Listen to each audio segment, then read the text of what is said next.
আজকাল দেখি প্রায় সব ছেলে মেয়েদের বিয়ের জন্য ঘরোয়া মেয়ে চাই, বিজ্ঞাপনও কাগজে দেয়া হয়। আচ্ছা, এই ঘরোয়া মেয়ে ব্যাপারটা ঠিক কি? শিক্ষিত কিন্তু চাকরি করা যাবে না এমন, নাকি সারাদিন ঘরের মধ্যেই বন্দি থাকবে, রান্না বান্না, বাসন মাজা, ঘর মোছা, শাশুড়ির পাকা চুল বেছে দেওয়া, আর সময় মতো শ্বশুরের মুখের কাছে জল খাবার এগিয়ে দেওয়া, এইসবের বাইরে আর কোনো দুনিয়া থাকবে না এমন? সত্যি কি কোনো এক্সাক্ট সংজ্ঞা আছে এই ঘরোয়া মেয়ে?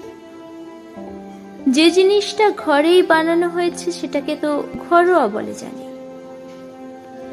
তা মশাই, মেয়ে কি কোনো প্রোডাক্ট যে ঘরে বানানো হবে?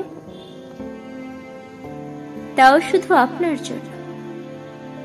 আর যদি তাই হয় তাহলে ঘরোয়া ছেলেও তো হওয়া উচিত ছিল, কিন্তু আজ অব্দি শুনলাম না তো।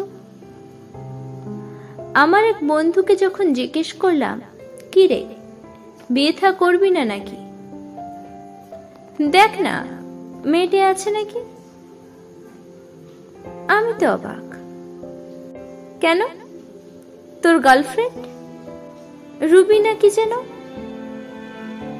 দেখ, প্রেম আর বিয়ে দুটো আলাদা জিনিস। বিয়ের জন্য ঘরোয়া মেয়ে লাগবে, বুঝলি? বুঝলাম।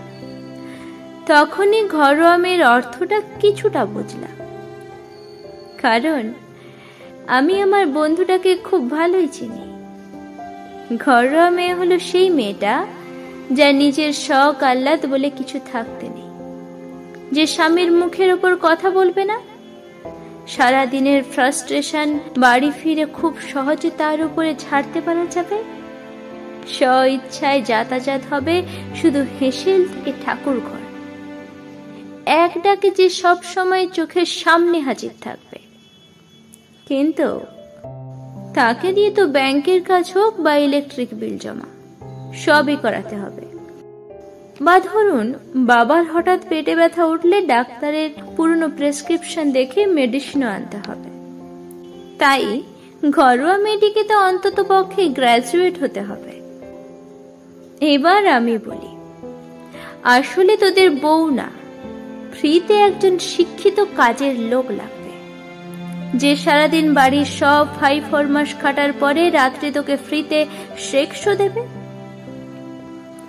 সব মেয়েই ঘরোয়া, বুঝলি? ঠিক তুই আমি যতটা ঘরোয়া। পুরুষত্ব কোমরের নিচ থেকে শুরু হয় না বস, মাথার চুল থেকে শুরু হয়। আর একজন পুরুষের প্রথম লক্ষণ হলো নারীদের সম্মান করা। ঘরোয়া মেয়ে কথাটাই যথেষ্ট অসম্মানজনক একজন মেয়ের কাছে। আগে পুরুষ হয়ে দেখা, তারপরই না হয় বিয়ে করিস।